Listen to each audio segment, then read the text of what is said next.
4 సంవత్సరాల 7 నెలల నుంచి వాలంటీర్‌లుగా చేస్తూ ఉన్నామండి. మేమేందంటే వాలంటీర్‌లుగా ఎన్నో సేవలు చేశాం. ఎన్నో పథకాలు జగనన్న ప్రవేశపెట్టిన ఎన్నో పథకాలు మేము ఆహ్, అంటే ప్రజల్లోకి తీసుకొని వెళ్ళాము. అవ్వాతాతలకి మేము పెన్షన్‌లు ఇవ్వడం కానీ, ప్రతి ఒక్క విషయంలో గూడా జగనన్న చెప్పిన ప్రతి సేవలు గూడా మేమందరం వాలంటీర్‌లందరం ఏ కరప్షన్‌కి గూడా లోను కాకుండా బాగా స్వచ్ఛందంగా మేము జగనన్న బెట్టిన ఈ స్ నవరత్నాలన్నీ కూడా మేము పేదలందరికీ అందించామండి.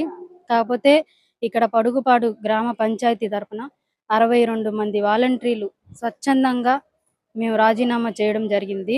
అంటే జనసేన, ఇలా టీడీపీ వాళ్ళు, బీజేపీ వాళ్ళు ఏమంటున్నారంటే వీళ్ళు వాలంటీర్లు అంటే జగన్ పెట్టిన పిల్లలు కాబట్టి వాళ్ళు మా జగన్ గారి పార్టీ తరపున మేము ప్రచారం చేసి ఆయనకి మా ద్వారా ఓట్లు మేము